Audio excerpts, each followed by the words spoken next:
Hey, what's up, everybody? It's Flux of fluxwithit.com, and this is just a live stream Q&A. I'm gonna I gotta share the link around a little bit, but in the essence of trying to not have the first 10 minutes of my live stream be super boring, I'm gonna do some examples and some things that I find kind of interesting. Let me bring this over here. So what I have set up is, I should probably set up. I don't know why I didn't do this earlier. Sorry. I should probably set this up. I'm going to set up a second camera because I have something kind of interesting going on off to the side here. So I wanted to talk about the whole um, the idea of warmth and coldness and digital, analog, all that good stuff. So I set up an interesting little comparison here that if you try to argue with me about this, you're just wrong. So what it's going to be is here I have this is very very basic patch. It's essentially it's an initialized patch, and then I just did some basic stuff that I'm going to go over in a second. Over here, let me just double check my audio levels.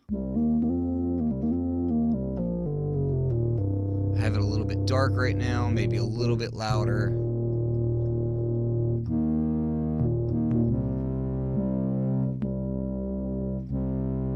Pretty close, but it's a little bit louder on the other one. So the other synth sound that you're hearing is actually a my modular synth, and it is some really kick-ass modules that I'm using over there. What's up, Jaylene? Yeah, people arguing over synths never happens. Yeah, exactly.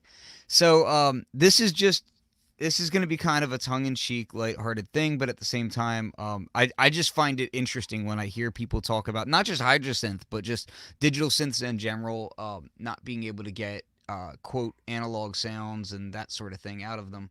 When the truth is, a lot of the analog stuff today, well, a lot of the digitally controlled analog stuff today sounds every bit as digital as the better digital stuff, and in some regards, the better digital stuff sounds more quote analog.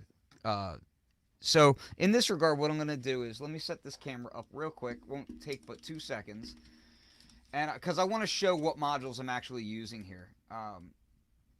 And it probably would have been smarter, and I may rearrange it a little bit as I go, so that you guys can see some modules that are a little bit closer together. But the filter that I'm using is the Rossum Evolution filter, which is one of my favorite filters. It's basically a transistor ladder. It's basically a transistor ladder filter, and it just sounds amazing. So let me see where I'm at here. See if I can set this up. Give me 2 seconds. All right. Unfortunately, there's no like super easy way in this program, I think, for me to switch between these, but I will do what I can. Let's see. Oh, there's the modular. Okay. So what I'm going to do, I'm going to aim it up right now. The filter is actually down here. So the envelope that I'm using is a maths. I'm using two channels of the maths, one for VCA, one for the filter. And this is the evolution right here. And then, of course, up top, I'm going to show you these oscillators. Um, sorry about that. So I'll try to not make this live stream too long. So all the way up there in the upper right-hand corner is a Little Monster VCO. It is a very old school style analog oscillator. It's very unruly, and it just has a lot of balls. Okay, so I'm gonna open up this filter, turn down the resonance, no drive. So we're using this guy over here. This is the Little Monster VCO. This is a dual 258J. This is a verbose jerk Buchla clone. So it's essentially it's a Buchla old school oscillator in Eurorack form.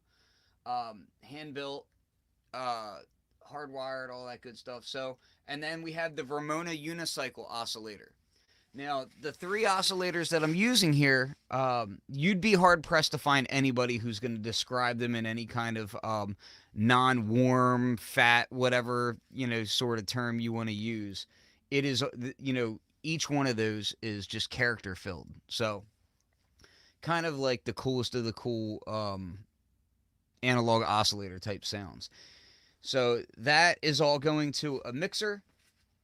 Then that mixer, I'm bringing it over to my Mordax data so that I can check the, check the tuning and, that kind of thing and monitor waveforms, that kind of goodness. And then it comes down into the evolution filter, then back to a VCA. So very, very basic stuff. And it's being controlled by the Matrix Brute. Right now, I believe I have, two of the oscillators are saw, and one is a square wave. The square wave is tuned up a fifth. So these are the individual oscillator sounds. That's that fifth. And that one's down an octave. All right, let's turn all these back on. So they're going through this filter here, and oh, sorry, I'm playing the wrong synth.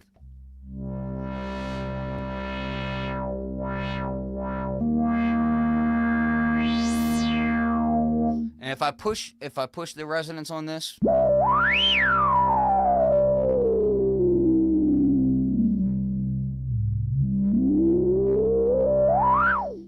okay.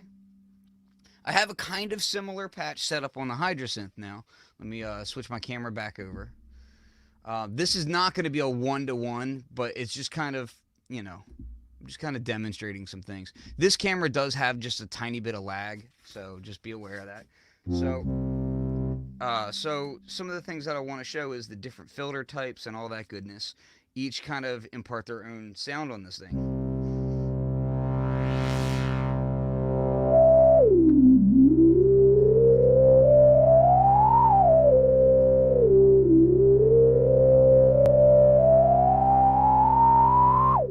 And one thing I will say about the HydraSynth filters is while they're super smooth, they tend to pull a little bit more harmonics than these guys over here. So.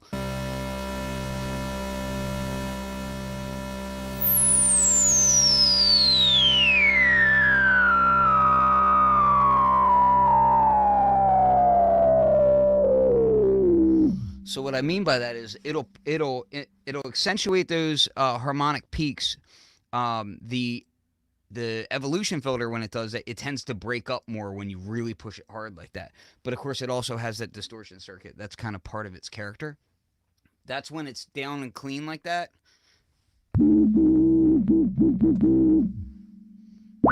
Now this one I can.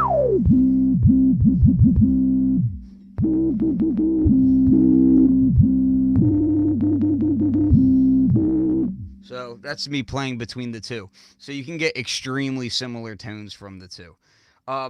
So I show that to basically show some. Let's get back to the HydraSynth and a little bit more in detail about that. Ways of getting, quote, analog sounds out of the HydraSynth. Ways of getting, quote, warm sounds out of the HydraSynth, right? So there are a few different things about this. If we look at the modular patch, right? What you're gonna notice with it is let's switch over to the other camera for just a second here. Each of these oscillators, when I solo them, and these are like old school analog oscillators, so they're not like, they don't track perfectly. Oh, sorry, let me turn that resonance down. I'm gonna open up the filter. I'm gonna keep the filter down just a little bit, just so it's a little bit less annoying to listen to. So my main oscillator is tracking just a little bit above, right?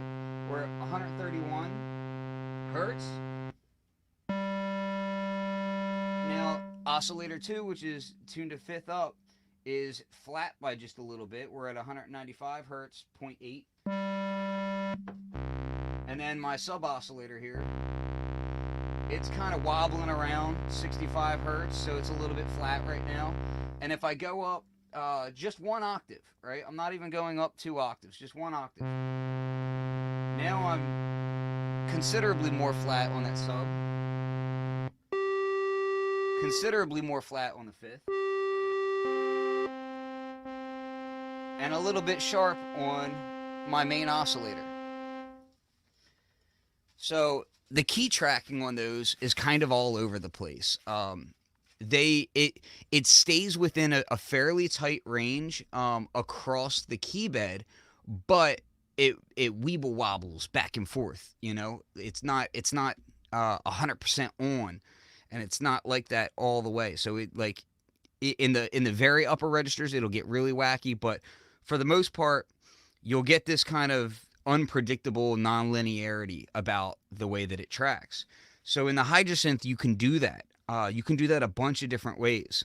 So that's one of the things that I want to show you. So the first thing is we have the analog FL, the analog feel, right? Or analog flavor, whatever you want to call it, right? So that's going to spread the oscillators out as you go up and down it. It has a non-linearity to it as well. So let's turn that resonance down. And what I'll do is I'll start kind of down here and I'll move my way up. Actually, we'll start here and we'll go up 1 octave.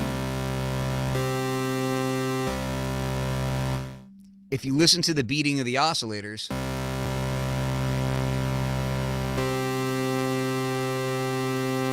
now let's bring that analog feel up.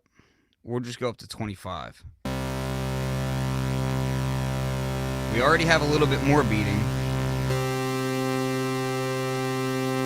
And you notice it's getting a bit higher. Now I'm going to turn it up considerably higher. You notice how it slowed down there. The beating actually slowed down. It didn't just... It's not like a... You're not just goofing off with the tracking. It's non-linear.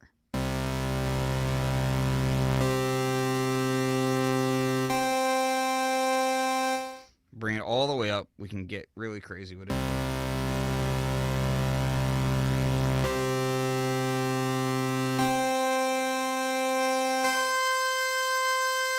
Okay, so we have that there. So I like to leave that around like 30 or so when I'm going for these sorts of patches. Now, if we go into the individual oscillators, of course we can adjust our sense, our fine tuning of the oscillators and make them kind of beat. So that's, you know, everybody knows that. That's fine. And you'll notice here I have my fifth oscillator. The oscillator that's tuned to a fifth, I have that off by 2 cents there, flat. My sub oscillator I have down 4 cents, and you can kind of just do that to ear.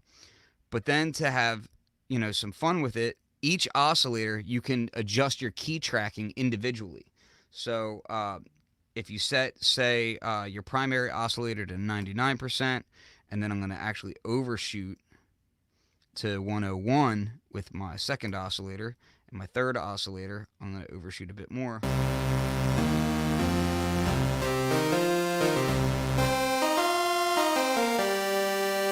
And in that case, let's take that analog feel down a little bit. And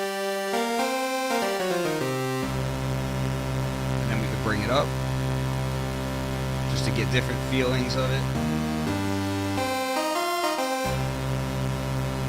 Let me turn my main monitors down a little bit, so that it doesn't come through the mic quite as much.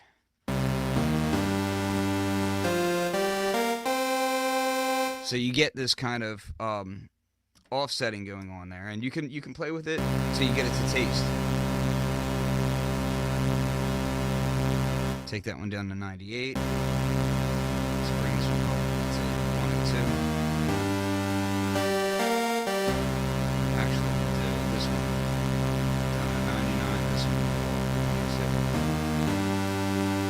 There we are.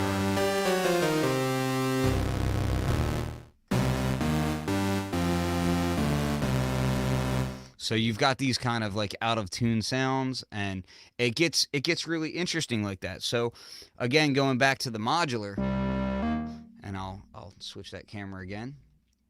Um, so back to the modular here, if it works. Oh, wrong camera. Wrong camera. Don't look at me.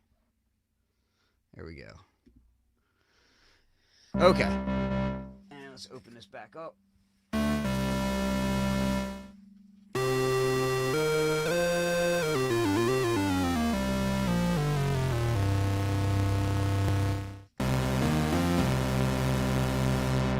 this down a little bit. I'm back on the Hydra for a second.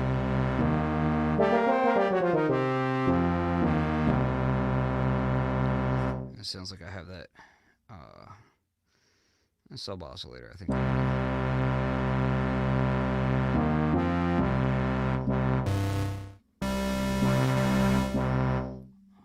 bring this down a little bit.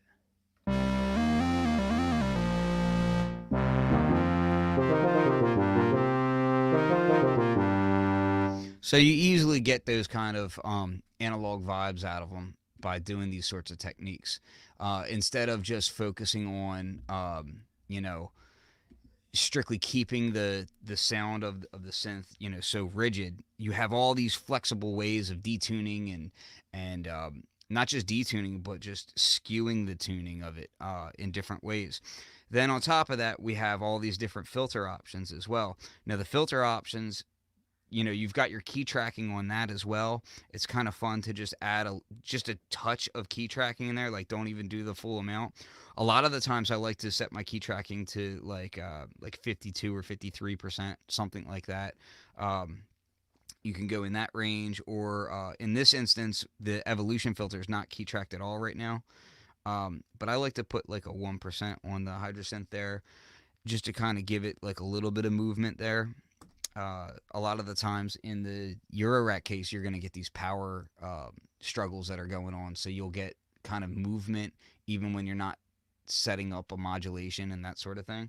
So I kind of like to emulate those things by setting very minimal modulation amounts and playing with that. You also have your drive amount, and we haven't even touched that yet. So right now, the signal path in here is pretty much clean. We've got the filter, but it's clean. So we can add some drive.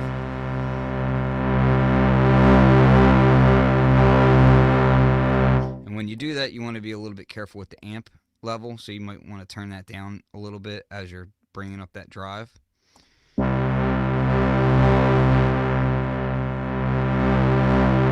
And then you start getting that really like dirty sound, and it starts to sound a whole lot more, you know, analog. And I keep like kind of chuckling when they say analog, just because it's like, you know, it's a silly term for this. But anyway, I don't want to get all doty on you now. Shout out to Mark. So we have the ability to change our drive amounts and all. But as I was showing on some of the Eurorack filters, like the Evolution, for instance, when you get these harmonic peaks that spike through, you'll get a little bit of breakup in the filter, right? You can do that in different ways on the HydraSynth. So you can have different things modulating that drive amount. So maybe you just want to do it with an envelope. Maybe you want to do it with a LFO, whatever. You can send pretty much anything anywhere in here, and you can get these interesting sounds coming through it. So one thing that you could do is, let's say I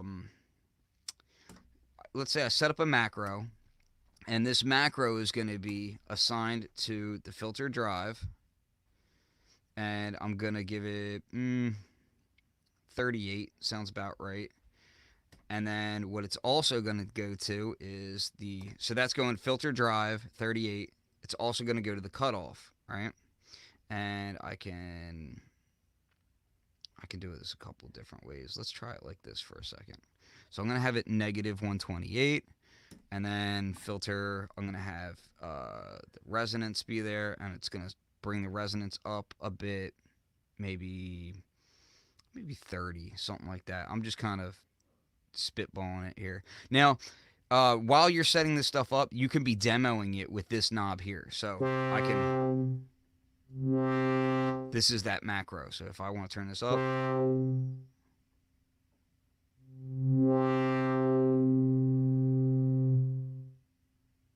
we'll actually bring this up a bit.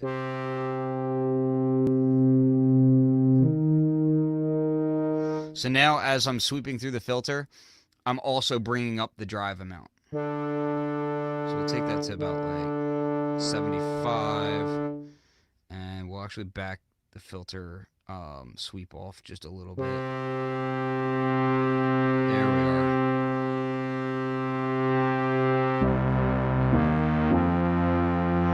So when I get out of here, let's name this real quick, and we'll just name it filter.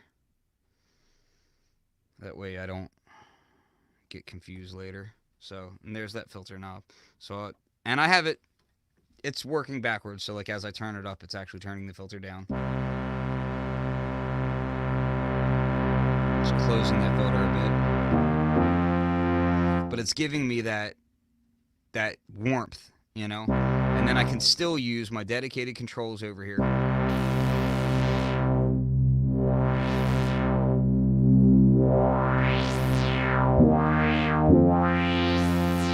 And you also have your dedicated drive control over here as well if you want to work with it that way. So these are all just different ways of getting, like, you know, warmth, analog, whatever you want to call it, out of the HydraSynth. There's so many different ways of doing that sort of thing.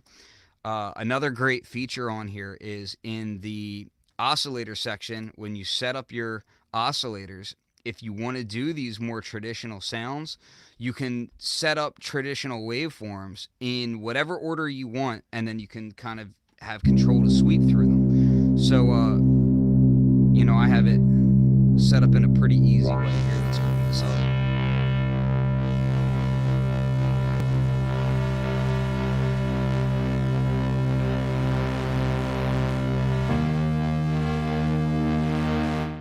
And sometimes what's fun with that is you can kind of introduce glitches. Some of these analog oscillators, they have these like really touchy controls and touchy glitches in them.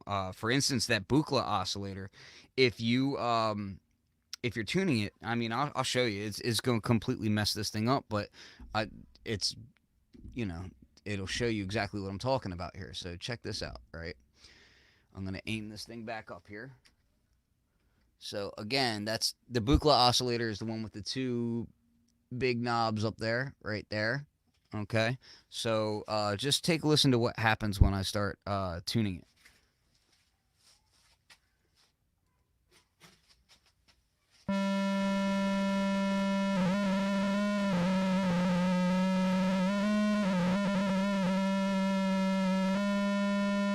And of course, I could use my fine tune there, and it's fine. But these are just like little weird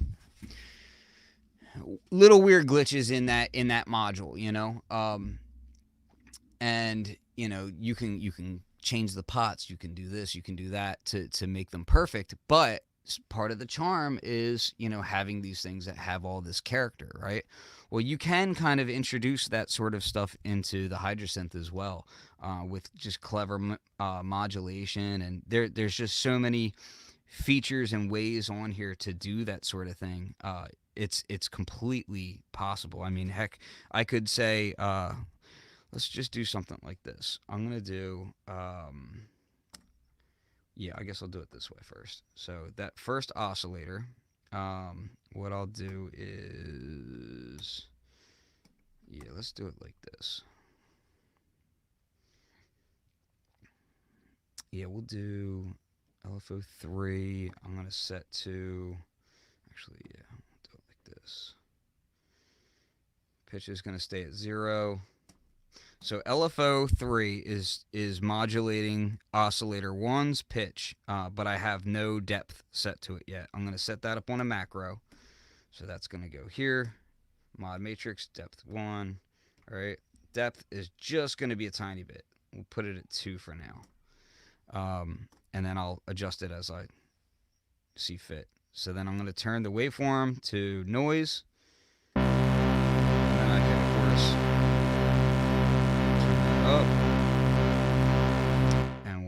do is let's make this a little bit. Oh,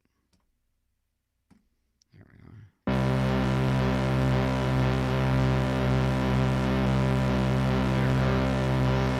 So now we've got like this kind of jiggling around going on with that pitch.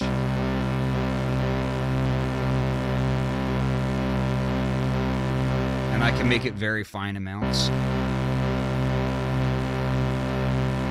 And then I could say, for instance, LFO4, let's say I want it to be a step voltage. And we'll set this to free running. And then the steps, we'll edit the steps real quick. And I'm just going to make them kind of somewhat random. Yeah, like so. Okay. And then we'll do that is going to go to LFO4 level. And we'll have it just kind of bounce around just a little bit. So it's just an extra added nonlinearity going on top of it.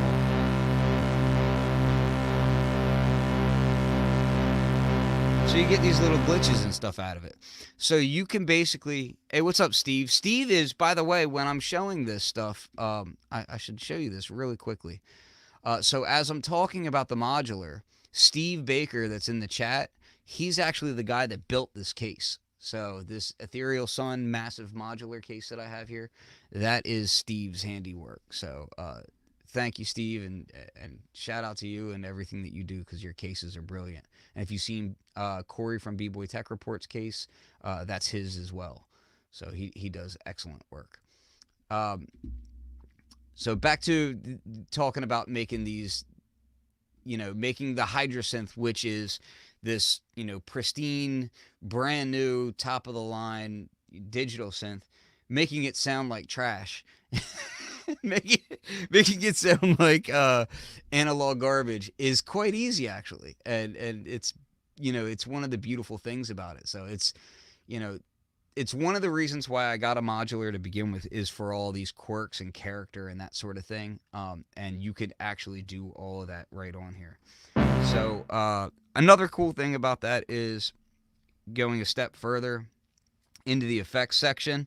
You can of course EQ everything. So if you wanted to roll things off or do whatever, you can do it there as well. And there's actually presets in there. So there's a preset in here called warm, and it just basically kind of rolls off the highs. It's kind of like what Moog does in the Sub Fatty, like already. So like if you listen to a Sub Fatty, it always sounds like the filter is sort of closed, and it always sounds like it has a little bit of an EQ boost on the bottom. That's because that's what the circuit has, and that's really, you can do that inside of here. In your pre-effects, just set up your EQ, and you can do that. You can blend it how you like. So 100% wet, not dry. So again, it's just rolling off some of those highs, boosting the lows a little bit, giving the mid a little bit of presence and tightness, and you're good to go. So, anybody have any other questions? I know this wasn't exactly like a big, like playing beautiful sounds on the HydraSynth kind of live stream. I can certainly do that. I've got a bunch of, I don't know, sounds.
I'm seeing. Sorry, it says Facebook user says I don't. I'm sorry, I don't see what Facebook user says. I heard there's issues with Poly Aftertouch. Can you demonstrate? I have not had any issues with the Poly Aftertouch. I can demonstrate that all day long. That's what I'm doing right now.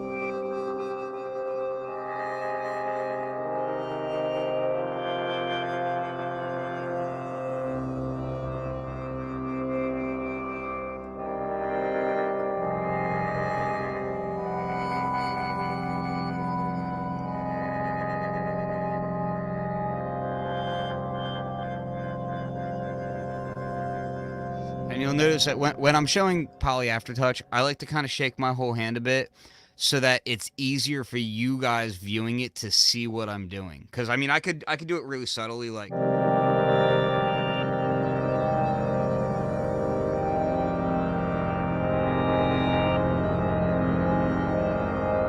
But then it's hard for you to tell what I'm actually doing on it. So let me. I guess if that's a question, I'll set up a initialized patch that will show that very easily. So we'll just set up a filter.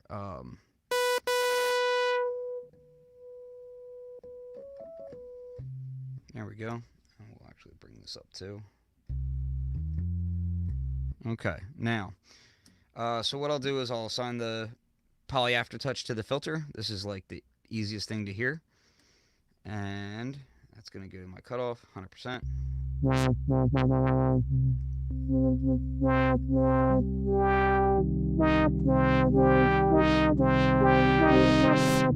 Actually, Poly Aftertouch is possible on the desktop version. Not only does it accept it through MIDI, but it also handles it via the pads on the desktop module.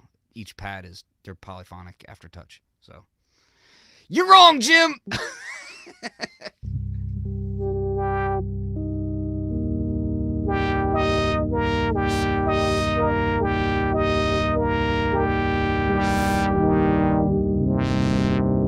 So you can hear that I'm playing polyphonic aftertouch to open each note individually on the filter.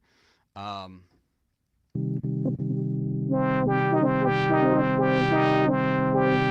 I'm just kind of like rolling my wrist to do that. You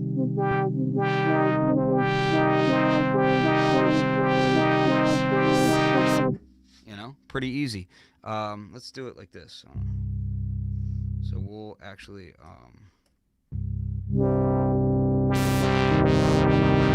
let's set up a mutant. Oh, that's another thing that I can show on here too. How stiff is it? That's like a really hard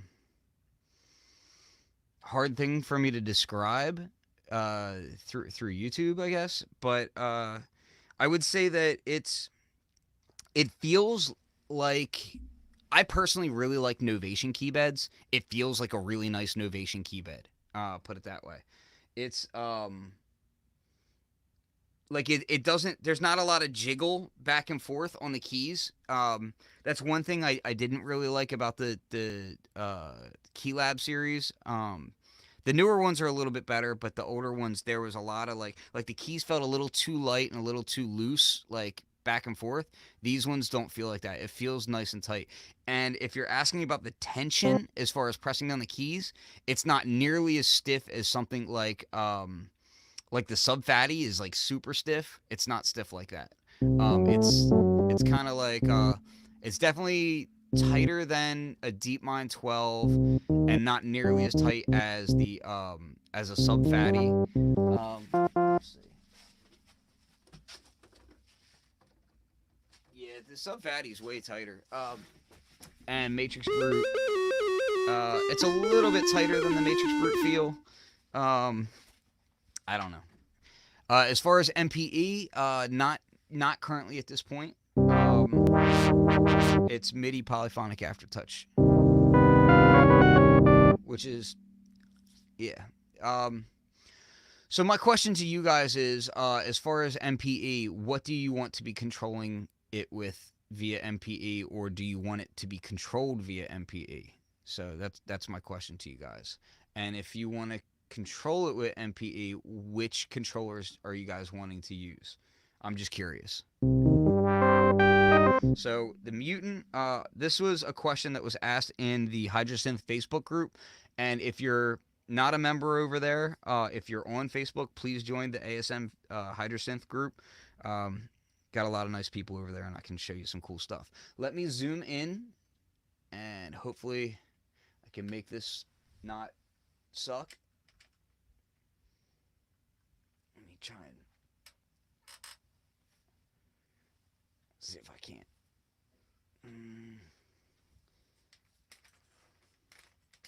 There we go. Look at this. Look at this. It's like I'm a pro cameraman or something. Maybe not, but whatever. Okay. So you can sort of, maybe in a little bit more. What do you say?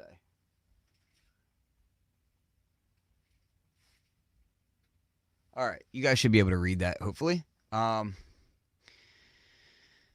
a lot of people want to see Ableton do that. Does it bother you that it has no digital audio output? Here we go. No, it doesn't bother me at all. I rarely used the digital output of my other synths. Like it doesn't really bother me. My audio interface is plenty good. As far as like it, yeah, I'm sorry, I don't really no. If your signal is degrading so bad coming out of a synth and into your audio interface, you need either a new audio interface or to check your gain staging, because that's no, I'm sorry, I don't subscribe to that. Ease of streaming over USB, it could be cool, I guess. But even that, like, man, I don't want to set up aggregate devices and this, that, and the third. Now, I'm sorry. I was using the I had the Waldorf Kyra here, and I wasn't even trying to mess with having it go that route. So, and for something that's monotimbral, it's a non-issue to me. So what I was going to show, though, is there was a user who was asking about pulse width and how pulse width works on the HydraSynth. Pulse width works differently on the HydraSynth than most other synthesizers. The reason for that is because the mutants that are on here are kind of like, you can think of them as effects, right? They're DSP and they're directly affecting the oscillators, but you can apply them like effects. So if you have pulse width on here, right now the dry wet is at 0, and my depth is at 64, ratio's at 1, feedback's here. How do you get that simple, straightforward, pulse width sound? So I got a square on here now, right? Well, first you want to turn your dry wet all the way up to 100%, okay? And let's open up the filter for now. Okay. Let's take these other oscillators down. And now I use the depth. The depth is actually going to push my duty cycle. Now this gets interesting though, okay? So this is typical stuff, this is going to make Nick Bat happy. That's cool. But we can do so much more than that. And what I mean by that is, so you have the ratio knob, and if let's take the ratio just slightly out.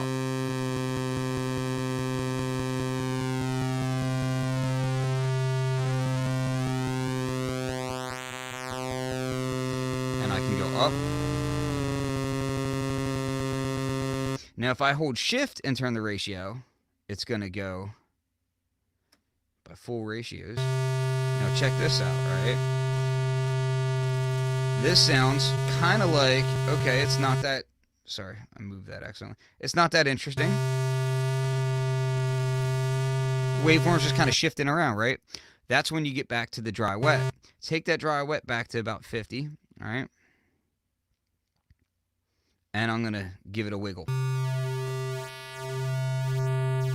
So now I've got essentially, it's almost like you've got even more oscillators now. You've got extra sub oscillators because a sub oscillator is you're just dividing off of the main oscillator, right? So now what I can do is I can do it this way, or if I go negative, right? Let's go down here.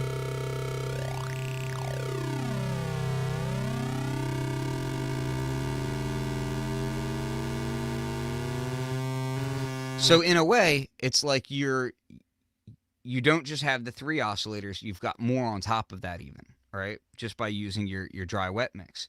Now, the pulse width is cool when you do that with a square wave, and when you do it with wavetables, it gets really wild, right? So like we'll use this one here, all right?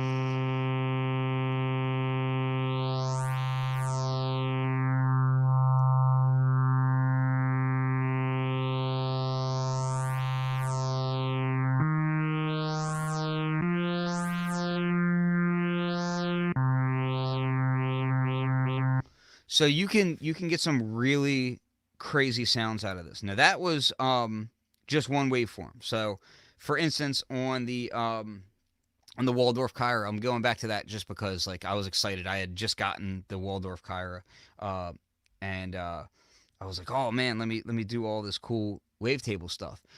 Waldorf Kyra has wavetables in it, technically, but you can't morph between them. They're stagnant. So they're actually just single cycle waveforms that are grouped together. It's not like a true wavetable. In this, what I can do is I can go to wave scan mode, and then this is another cool little tip. Let me actually back this camera out just a little bit so you can see what I'm doing. I think it's autofocusing it. Am I that cool? This is a new camera for me too, so like I'm still kind of getting used to it. It's similar to my old one, but I feel like I just made it worse. Hold on. Okay. There we go. Yeah, I must have autofocus on. Okay, cool. So what you can do here is if you hold this button here, random, and then you touch the slots for the oscillator, you can randomly put different waveforms in each slot. And as you get to know the synth, you'll start to remember what names are what sort of sounds and that sort of thing. This goes back to the whole balls thing about the HydraSynth, right? So certain waveforms are going to have more low end frequency, and some are going to have more high, some are going to have more mid. If you want your patch to have that low end and whatnot, you need to pick your waveforms accordingly. So just be aware of that. Don't be a fool. So here's the wave scan, and let's actually take this back to 0. All right, so just a raw oscillator here.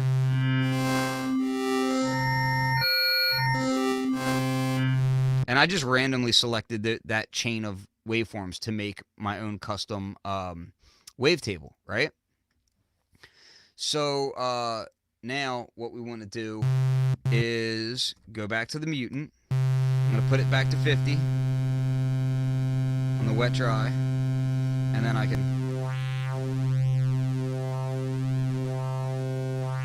So here's where it gets really crazy. You can set up a macro, and what that macro is going to do is we're going to set it to oscillator 1, wave scan. So this macro is going to be sweeping through the wavetable, and then it's also going to be the depth for that pulse width, all right? So now it's like, we're just crazy here. Let's name it something silly. Bacon. All right, so that's our bacon.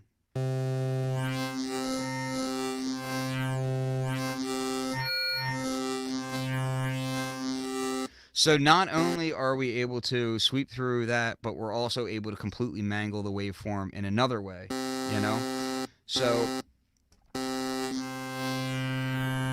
go here. And now let me show you. So that was the ratio at 1. Now let's drop that ratio and do it again.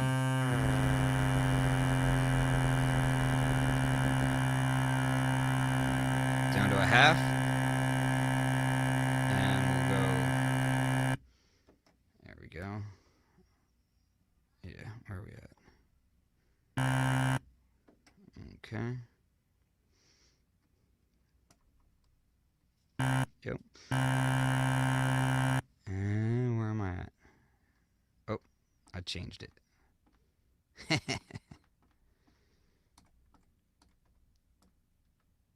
Yeah. I should note that I'm on a beta version right here too. So I kind of just moved something around that I probably shouldn't have. But anyway, we'll go back to here. Yep. Yeah, I think this version is messing up on me. But anyway, this is not the release version. So what we can do there, oh no, I am back. I'm just not knowing what I'm doing. I'm not paying attention. Okay. So now what you're seeing though is I have that sub-oscillator action happening, right? So it's almost like I've doubled this oscillator up. And if you apply some drift to this, all right, so that ratio is here, I can just do mod matrix, and then we're going to do this to key tracking. All right. So we'll do key track, mutant, ratio, and just a little bit. You don't need much.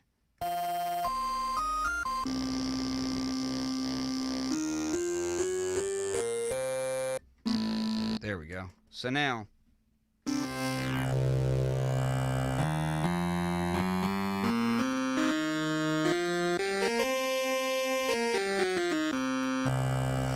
you'll hear that it's beating and moving around, right?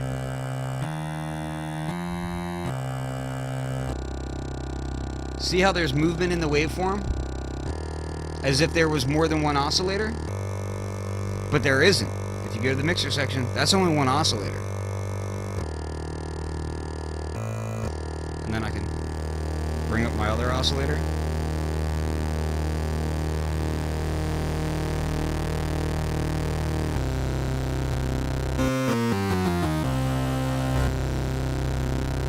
So that's pretty awesome that you can, you know, there's more ways than one to get multiple oscillators out of a single oscillator on this thing.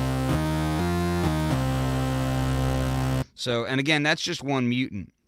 Another feature about this is the hypersol action on this thing, right? Which on this is called wave stack, does not limit the rest of your oscillators. Like, you still have everything else. You can still mess around with your mutants. You can still change the waveforms. You can still morph through wavetables, all while getting that, 5 oscillators stacked on top of each other and detuned.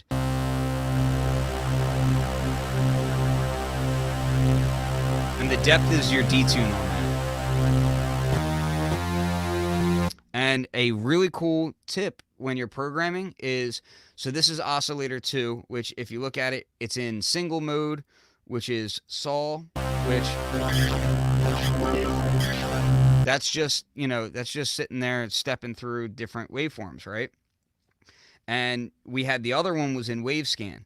But let's say I did all this setup on oscillator 1 and I don't want to have to go through all that again. All you have to do is hold down save, press oscillator 1, then press oscillator 2. And it copies oscillator 1 to oscillator 2. So all the settings of oscillator 1 are now copied to oscillator 2. I can do that with my mutants as well. So you can do that in multiple areas of the synth. You can copy things by holding down save, and then the areas that you can copy it to will be flashing. So now, let's check this out. Let's tune this up a bit.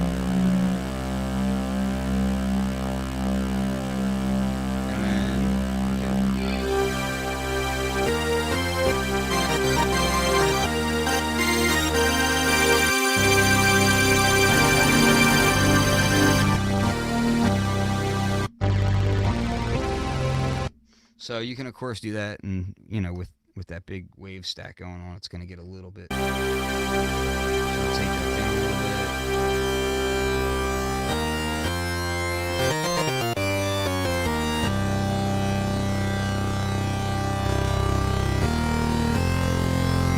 So right there you can say, you know, if you've got bass issues, that's one of the waveforms that you can go to instantly that's going to give you a lot of low end.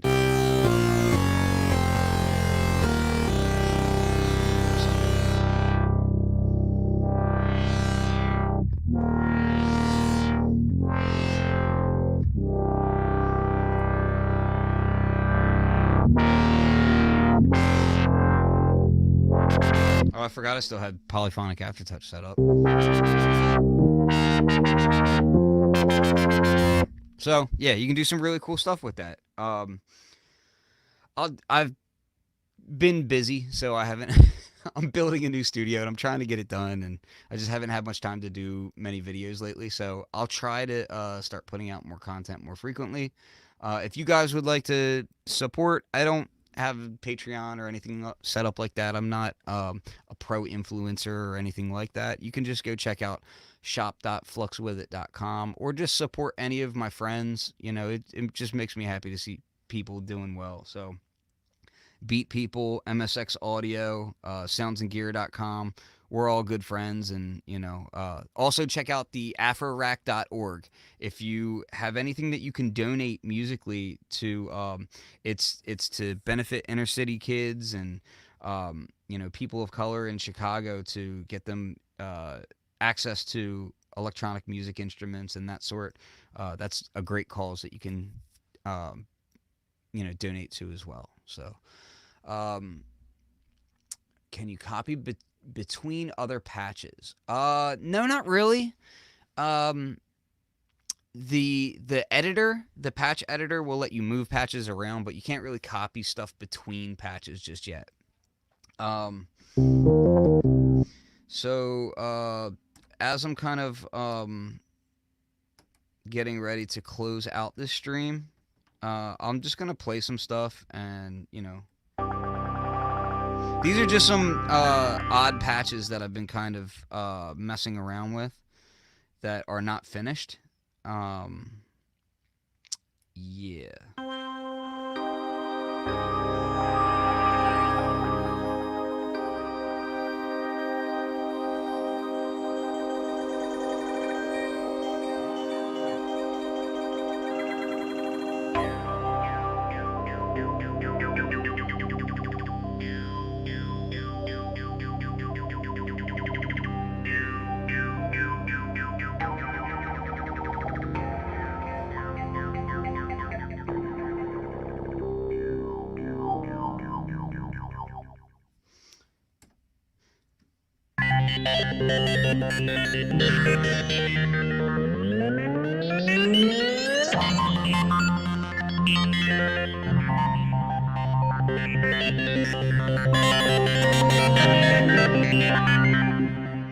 And yeah, Wagyu brings up a good point. You can actually, if I just touch the random button twice, it'll generate a random patch. So, some usable, some not. Usually good for effects.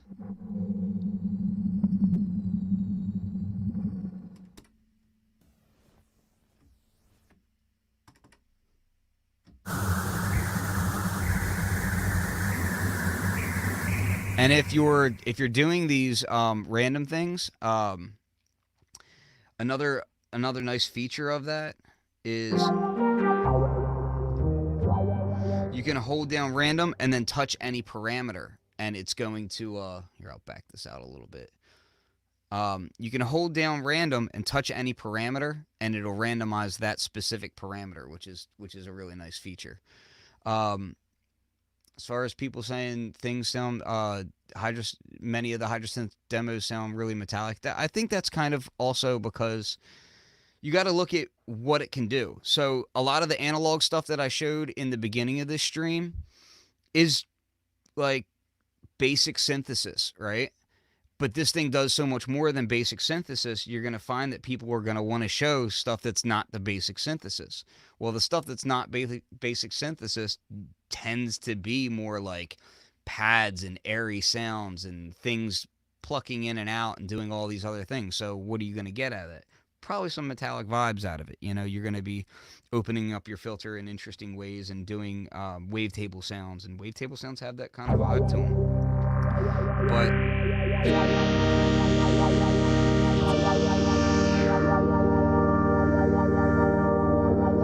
and if you're listening to this, it should be coming through in stereo.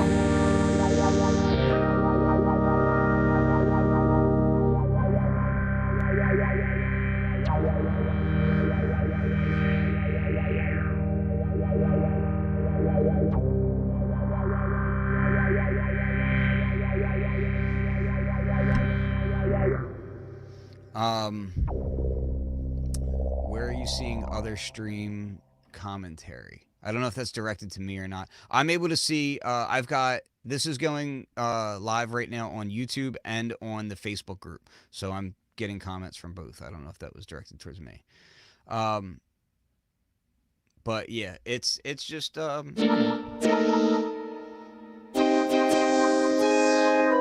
think it really comes down to a selection of like how you choose to create your sounds.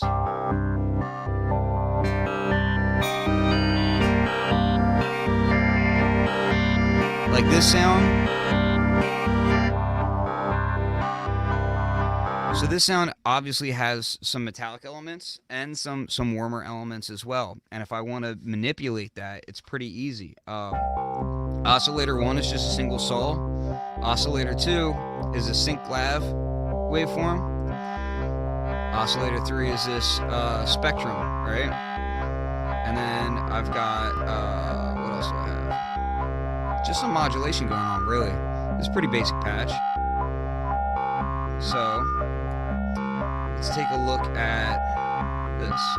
What happens when we change these waveforms around? So we'll go actually to something like this.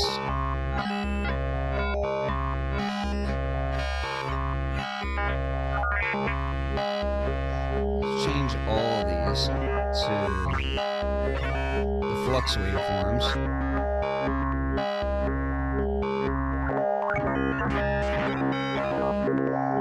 Oh, and this is also doing something else I forgot, and I'll show you this.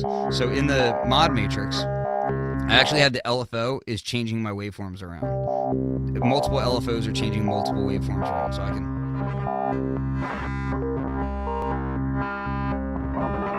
And they're stepping through.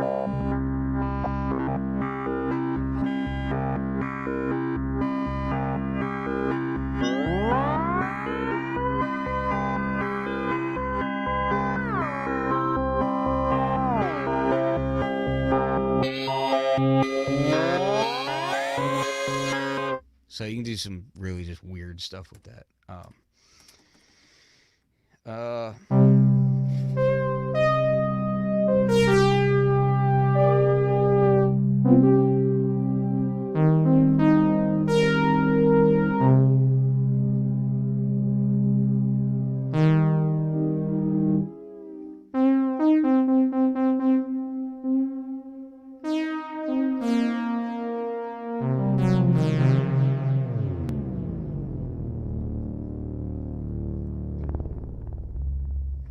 So, cool stuff.